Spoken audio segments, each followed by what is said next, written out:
Shalom Adonai, Yeshua Hamashia, Hamalé, Hamalehim. Querido, alegria estar mais uma vez aqui para fazer um vídeo com vocês. Hoje queremos trazer um vídeo muito especial, a qual nós estamos debatendo num grupo sobre a serpente. Há muitas dúvidas acerca da serpente, quem é a serpente, o que simboliza a serpente, o que simbolizava a serpente dentro das culturas sumérias, babilônias, e também das declarações das escritas cuneiformes. Muitos pensam que a serpente ali do Gênesis é Satanás, porque coincidiam lá com a antiga serpente do Gênesis, o dragão, que não tem nada a ver, porque Ra-Satã é um ser imaginário, um ser criado, inventado pelo sistema religioso para manter a doutrina do medo. Então vamos lá, vamos aprender. Eu sou o professor Gerson de Amorim e quero trazer até você a oportunidade de você ter acesso a algumas informações que lhe são privadas por alguns motivos convenientes que não vão trazer nenhum benefício para essa grande empresa chamada sistema religioso. Vamos então ver quem representa a serpente no Éden. Muitos ficam intrigados com a questão da serpente do Éden. Qual será a identidade? E que mensagem a Torá pretende transmitir com essa narrativa, a narrativa da criação em Gênesis, querido, no princípio de todas as coisas? É importante ressaltar que é praticamente unânime no meio dos exegetas judeus que a narrativa do Éden é poética, repleta de metáforas e figuras de linguagem, e também dentro dos maiores exegetas mais sérios dentro do cristianismo. Isso só reforça a pergunta inicial: o que a serpente realmente representa no livro de Gênesis? O objetivo desse estudo é justamente responder a essa questão, a partir de uma perspectiva linguística, histórica e arqueológica, procurando demonstrar como o leitor dos tempos de Moisés teria compreendido essa narrativa. Para isso, é preciso fazer uma análise detalhada da figura da serpente no Oriente Médio e suas redondezas. Vamos ver então, em primeiro lugar, a divinização da serpente. Na cultura politeísta primitiva, vários animais eram utilizados na criação da mitologia de diversas divindades. Cada animal possui a peculiaridade, força, agilidade, velocidade, resistência, abundância e outros. O que fez com que a serpente se tornasse um animal cultuado no Oriente Médio antigo, ou seja, adorado como um deus? A primeira resposta que se está tentando dar diz respeito ao fato de ser um predador nato, capaz de matar suas vítimas de forma traiçoeira, utilizando de veneno ou mesmo esmagando-a. Mas diversos animais são venenosos também, até mais mortais do que a serpente, e não aparecem com tanta frequência quanto a serpente. Por que a serpente se tornou um animal tão presente na cultura semita? Por que será? Vamos ver. A resposta está em uma das características da serpente, que a fez associada aos deuses, e que é ilustrada na imagem ao lado.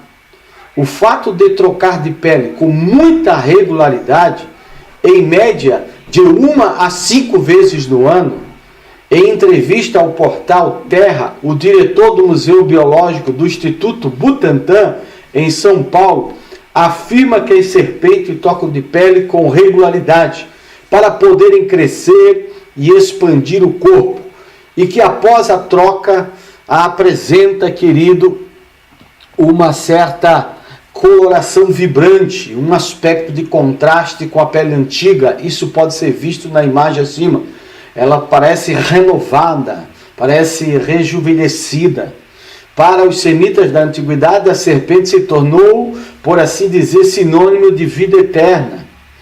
Observar a cobra deixar para trás sua pele antiga e ressurgir com um aspecto totalmente renovado poderia dar a impressão de que a serpente conhecia o segredo da vida eterna e tinha a capacidade e o potencial de viver para sempre. talvez tivesse essa impressão literalmente, ou a vissem como uma metáfora da vida eterna. Ainda também a serpente e os deuses politeístas. Vamos ver agora a associação que a serpente tinha com os deuses politeístas. Isso é de suma importância para que você venha entender a narrativa do Gênesis. É importante relembrar que os deuses da antiguidade eram geralmente associados aos astros. As culturas primitivas observavam, por exemplo, o Sol em sua trajetória e entendiam que o Deus Sol morria no inverno e renascia no solstício. Ou ainda que a deusa da primavera morria com a chegada do outono para renascer no ano seguinte. A associação, portanto, das divindades com as serpentes era apenas uma consequência natural das observações do homem, que chegava a certas conclusões associadas aos deuses. Não é à toa, tanto na mitologia suméria quanto na egípcia, duas das principais culturas do Oriente Médio Antigo, a presença da serpente ou de deuses que poderiam se tornar na forma de serpente. Isso era algo bastante proeminente na época. Abaixo pode-se ver um antigo mural do deus egípcio Atum, divindade que representava o sol nascente, sendo carregado por uma serpente alada de 4 patas. Observe então aqui, aqui está, querido, então, a imagem que representa, como o sol nascia e se punha a cada dia. Isso era visto como análogo à serpente, que nasce e morre regularmente. Recordando Maimônides, nós vamos entender algo. Neste ponto é fundamental recordar o ensinamento do Rabino Maimônides. O Eterno, em sua sabedoria, não achou apropriado nos ordenar a rejeitar completamente todas essas práticas, algo que o homem não poderia conceber de aceitar segundo a natureza humana, que é inclinada ao hábito. Teria sido comparável a um profeta aparecer hoje e clamar por um serviço ao Eterno, declarando que o Eterno agora ordena que não ireis mais orar para ele, nem fazer jejum, nem buscar sua ajuda, nem tempos de angústia, nem tempos de felicidade, mas que o vosso serviço agora é através de meditação e através de qualquer outra coisa, menos qualquer obra de qualquer natureza. Ele, portanto, querido, permitiu que essa prática continuasse, mas a transformou em suas associações idólatras para o propósito delas fosse redirecionado para uma visão monoteísta. Ou seja, ele pegou todas essas linguagens mitológicas que vieram dos politeístas e então eles reinterpretaram, seja o escritor Moisés, porque tinha todo o conhecimento do Egito e dessas mitologias, como o escritor javista, eloísta, deuteronomista e sacerdotal. Que seja qualquer um deles, esses escribas, eles reinterpretaram de uma forma que entrasse na linguagem do povo. Tá? Evidentemente, isso não se aplica exclusivamente à prática, mas também à visão no mundo geral. Os elementos da narrativa do Éden, na Torá, não usam termos como partícula, átomos, moléculas ou ainda células, gametas, DNA e etc. A criação é narrada como uma linguagem acessível ao povão, acessível ao povo da época. Como disse o próprio Rambam, nossos sábios diziam, a Torá fala a língua do homem. Ou seja, um semita entenderia de maneira e de forma bem mais clara a narrativa do Gênesis do que nós nos dias de hoje, por causa dos seus conhecimentos do politeísmo e de seus costumes idólatras. Tá? A serpente em mitologias de criação. É importante que o leitor jamais esqueça que o nosso pai Avraham era um caldeu e que, portanto, o povo hebreu tinha sua origem no mesmo grupo que posteriormente viria a formar o Império Babilônico. Nós vemos que Terá, ele saiu com Abrão e Ló, e com Sarai da sua casa e foram habitar, querido, em Canaã. E sendo assim, é bastante razoável afirmar que os hebreus antigos não só tinham conhecimento de toda a cultura da região, como também de sua mitologia, suas histórias, suas lendas, seus folclores e etc. E que isso estava bastante arraigado na mente de nossos patriarcas, que foram passando de geração a geração. Não só isso foi transmitido de geração em geração, como também havia razoável intercâmbio de informação entre os povos da região, especialmente considerando o peso e a influência cultural da Babilônia no local. Em outras palavras, se a Torá fala a língua dos homens, isto é, se o Eterno se comunica de maneira que os homens possam compreender adequadamente, então é absolutamente natural que tenha se utilizado desses elementos que já estavam presentes na cultura do povo de Israel para apresentar suas ideias, ou seja, reinterpretar as narrativas criativas dos politeístas, dos sumérios, para trazer para uma visão e uma ideologia monoteísta. E é exatamente nessa direção que Rabban Maimônides entende que a Torá caminha. Utilizou-se de elementos da cultura local e os reinterpretou, corrigindo falhas e dando um viés monoteísta. Tá? A serpente e a árvore da vida. O primeiro elemento que aparece na cultura suméria e que deve ser levado em consideração é a relação entre a serpente e a árvore da vida.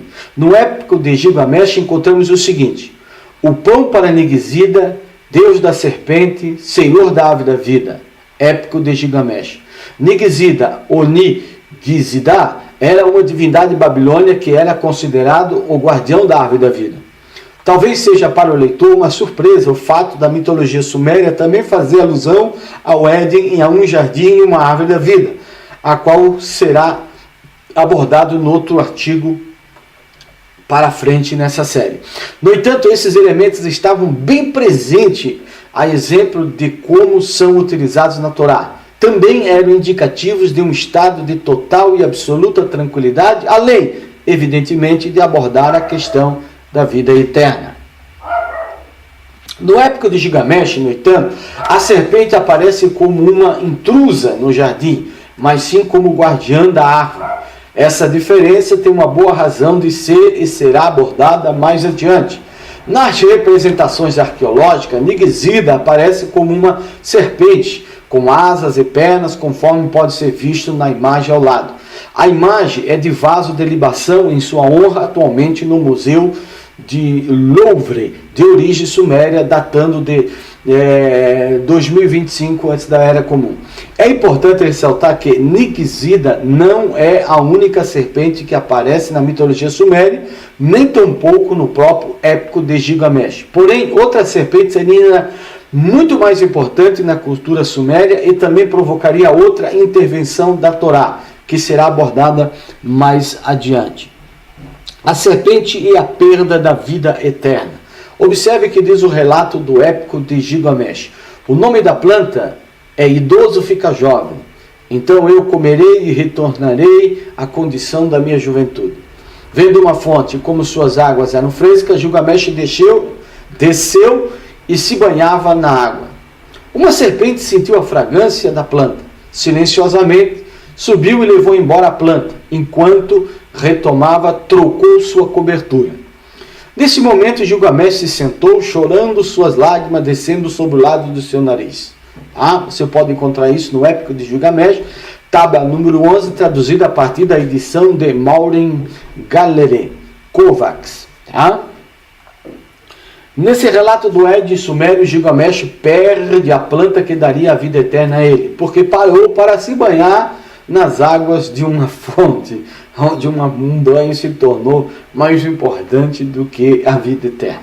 A serpente, sentindo o aroma agradável da planta da vida eterna, tomou e levou embora consigo.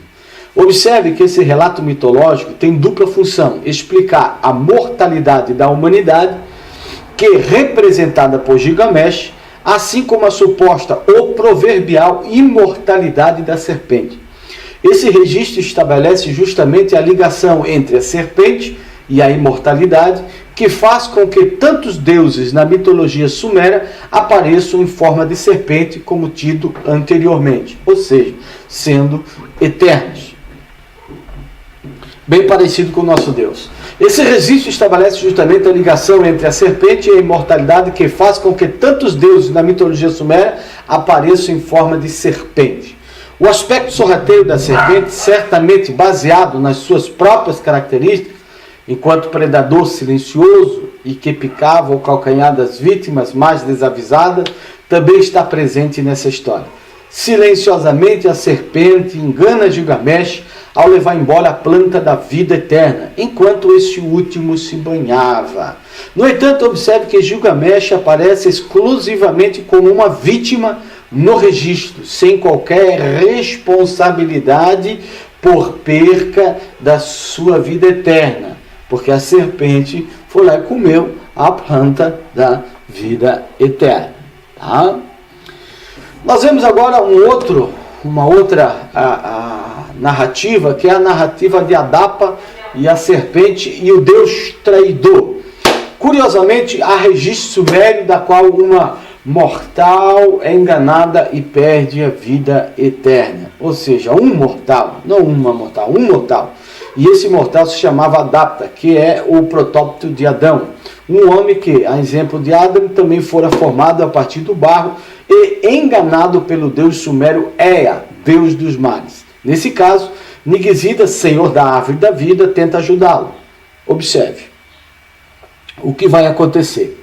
Ea, ciente dos caminhos do céu, deu a ele instruções. Adapa, tu irás perante o rei Anu, tu subirás ao céu. E quando tu subires ao céu, quando te aproximares do portão, vai vir Anu e Dumuzi e Nigizida estarão perante o portão de Anu. Eles colocarão perante ti o pão da morte, e então tu não deverás comer. Eles colocarão perante ti água da morte, e não deverás beber. E ele, Adapa, subiu aos céus. Quando chegou ao céu, quando se aproximou do portão de Anu, Dumuzi e Nigizida estavam perante o portão de Anu. Eles viram Adapa e clamaram: que os céus os ajude. E Anu disse: o que podemos fazer por ele? Tragam para ele o pão da vida eterna, e que ele coma. E eles trouxeram para ele o pão da vida eterna, mas ele não comeu. Eles trouxeram para ele a água da vida eterna, mas ele também não comeu. Adapa traduziu a partir da edição de Stephen Dale Eimuts from Mesopotâmia. Você vê que aqui ele engana a Adapa, e Adapa não come o pão da vida e não bebe da água da vida, porque achava que isso ele ia tirar a sua vida. Foi enganado pelo seu próprio Criador. Interessante, né? Dessa vez, a serpente Nigizida tenta salvar o homem, oferecendo pão e água da vida. Adapa não é enganado pela serpente, mas pelo seu próprio Deus e Senhor. Observe. E fez amplo entendimento perfeito nele para revelar os desígnios da terra. A ele deu sabedoria, mas não deu vida eterna. O criou como espírito protetor dentre a humanidade. Um sábio, ninguém rejeita as suas palavras. Sagaz e bem entendido, era um dos Anunnaki, santo, puro, de mãos, o sacerdote Pichichu, que sempre cuida dos ritos. Adapa tinha comportamento irrepreensível, tornava-se um joguete na mão dos deuses Ea, ou do deus Ea, que nega que a ele a vida eterna, ao mentir para ele, fazendo com que ele rejeitasse das mãos de Nigizida, o senhor da árvore da vida, e Dumuzi, o pão da vida e a água da vida. Por essa razão, Adapa acaba perecendo como um mortal qualquer. Agora, querido, os deuses e a serpente. O mesmo Ea que enganou Adapa também é conhecido como Enki, e a ele é atribuída a criação do Éden. Os sumérios tinham muitos nomes para os seus deuses. Todos eles têm o sentido básico de uma serpente flamejante ou voadora, um Shugal. Nos tempos antigos da Suméria, meu querido, o grande dragão, ou Unshugal, era um elogio para um deus serpente benevolente. Agora veja, um deus serpente benevolente. Isso é visto no mito antigo de Enki e Inanna. Enki é louvado como um grande Unshugal que criou as terras férteis do Éden e que fez um mundo verde e abundante. Na mesma história acima mencionada, Unshugal é um epíteto aplicado ao deus Dumuzi, o marido de Ishtar, Inanna, que é referida como Unshugal-Gal-Ana, ou a grande serpente flamejante. Tá? Aqui estão as bibliografias. Vamos ver, de fato, querido, também, boa parte dos deuses sumérios era representado como um aspecto serpentino. Você pode observar pela foto aí, possivelmente em alusão à suposta imortalidade. Ao lado, um mural do portão de Istar, construído por Nabucodonosor II, em 575 a.C. da Era Comum, ilustra uma divindade na forma de uma serpente. Há exemplo de outros casos na arqueologia babilônia. Esta serpente é representada como tendo 4 patas. Tá? Temática suméria. Como se pode perceber, na mitologia suméria temos 3 elementos importantes. Primeira, o Ed é criado por uma divindade que tem como título Grande Serpente Flamejante. Em segundo, a serpente é sempre levada a um papel de grande destaque e aparece sempre associada à vida eterna como sua guardiã. Terceiro elemento, igualmente importante, o homem jamais é responsável pela sua mortalidade e é sempre enganado, ora pela serpente, ora pela divindade a quem servia. Esse último, inclusive, é um constante na mitologia suméria em geral. A humanidade enquanto joguete dos deuses sem qualquer responsabilidade por seu próprio futuro. Tá? Na Mesopotâmia ao Egito. A mitologia dos deuses serpente não ficou restrita à região da Mesopotâmia. Ela também pode ser encontrada no Egito, embora em menor escala. O que indica que provavelmente isso se trata de uma influência posterior. Além do exemplo trazido do início do artigo, há outros tais como a representação em ouro de uma serpente alada com o rosto humano de uma tumba de Tutankhamon, cerca de 1323 antes da Era Comum. Tá? Ou ainda como o mural do deus serpente Mehen, na câmara mortuária da rainha Nefertari, esposa de faraó Ramsés II, a cerca de 1250 antes da Era Comum, e que pode ser visto abaixo. Tá bom? Queridos, a revolução que a Torá fez em todo esse politeísmo, em toda essa idolatria, em todas essas criações. Muitos dizem que o Gênesis é um plágio, ou foi plagiado. Não digo que foi plagiado, mas eu digo que foi reinterpretado para uma ideologia monoteísta. O fato é, como diz Rambam, que a Torá se utilizou de elementos culturais do povo para poder estabelecer seus ensinamentos. Todavia, a Torá fez inúmeras correções tais conceitos para ensinar a verdade, sem como isso se tornasse pesado de compreensão e entendimento para o povo da época. Para ilustrar, imagine o seguinte: uma criança diz para a mãe que aprendeu com um coleguinha na escola que os bebês nascem de uma sementinha que é plantada no jardim e que a sementinha dá origem a uma plantinha e o bebê nasce de uma flor.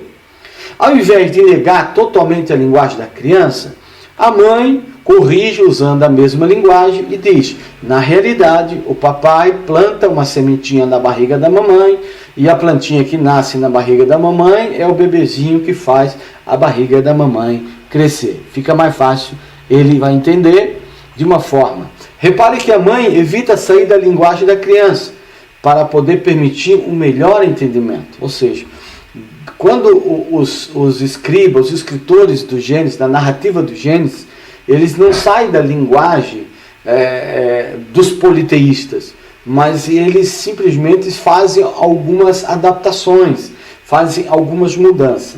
Com relação à Gênesis do universo da vida, a Torá faz exatamente a mesma coisa. Ao invés de adotar uma linguagem totalmente nova, faz o uso da linguagem semita, já existente, com todos os seus simbolismos para relatar a veracidade dos fatos. Dentro desse contexto, a Torá faz algumas transformações importantes que serão abordadas agora. Preste atenção. Tá?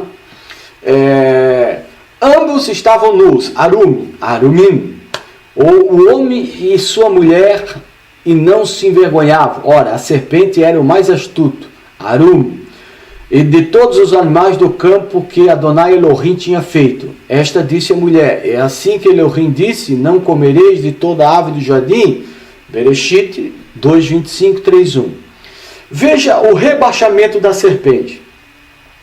O que a narrativa da Torá faz? Primeiro, quebra com a idolatria das serpentes. Quebra toda a ideologia de que serpentes eram deuses. A primeira coisa a ser observada é que a Torá não subestima a importância da serpente, mas a cultura local. Pelo contrário, ela traz como animal de todos os animais do campo, ou seja, uma criação de Deus, não um Deus. Todavia, observe a expressão: Asher Asar Adonai Elohim, isto é, que o eterno Elohim fizera. Nesse trecho, que passa quase desapercebida aos olhos de um ocidental do século 21, a Torá promove um verdadeiro revolução monoteísta, ou seja, quebra todo aquele panteão de deuses, serpente, adoração a esses deuses, para trazer o povo à adoração a um único e soberano Deus que nós conhecemos. A serpente pode ser astuta, mas não é uma divindade. Não existia divindade de serpentes ou serpente divinizada. A serpente é simplesmente um animal do campo, isto é, não domesticado, uma criação do Eterno, quebrando toda a idolatria politeísta. A questão não doméstica também é relevante, porque na mitologia suméria, as civilizações foram iniciadas pelos deuses, e ao apresentar a serpente como não domesticada, a rebaixa a um status de um animal astuto, porém bruto, sem capacidade de ensinar qualquer coisa à humanidade. Ou seja, um animal sem inteligência, sem poder criativo. Outro elemento interessante é observar o jogo de linguagem que existe no hebraico e que infelizmente se perde nas traduções. No texto hebraico original não há divisão de capítulos nem versículos. Também não havia vocalização. Algo que um leitor na antiguidade perceberia com muito mais facilidade do que nós, queridos. Tá? Nele, a serpente é chamada de Arum, ou seja, astuta. Porém, a palavra nu, no hebraico, Arum, se escreve exatamente da mesma forma. Não é por acaso, portanto, que a Torá diz que o homem e a mulher estavam nus, Arumim, forma plural de Arum, e que a serpente era astuta. O uso poético literário desses termos indica que a serpente, na realidade, está ligada à nudez do homem e da mulher. Como a serpente é veículo pelo qual a tentação se realiza e está associada à nudez, é inevitável a constatação do elemento sexual na narrativa. Mas, na Torá, a serpente simboliza algo que está dentro de nós mesmos. O nosso Yetzer Hara, isto é, a nossa inclinação destrutiva, a nossa alma animal, a nossa inclinação animal, a nossa inclinação carnal, as obras da carne. E essa guerra que está dentro de nós, essa serpente que está dentro de nós, ela luta diariamente contra o Espírito que está aliado ao nosso Espírito, que é Deus, para que venhamos a servi-lo. E como se a Torá estivesse dizendo, se você quer encontrar um culpado para a sua condição ao homem, olhe para si mesmo. Despido de todos os seus pretextos, a serpente astuta, Arume, é você mesmo, desnudado. Esse ensinamento revolucionário da Torá faz mais do que combater a cultura politeísta, esse dualismo da existência imaginária e criada sobre Hassatan, que não existe, que veio do zoroatrismo, nem a Roda Mazda e nem a Arimã. Esse dualismo não existe, só existe um único Deus, Criador dos céus e da terra. E também combate o sistema de pretexto e justificativa que se estabeleceu hoje, onde se terceiriza as responsabilidades, porque é mais fácil de que assumimos o nosso erro, de que nós erramos, de que nós pecamos e que nós precisamos se voltar para Deus. Shalom, Adonai, Yeshua HaMashiach, Hamaleh, Hamalehim.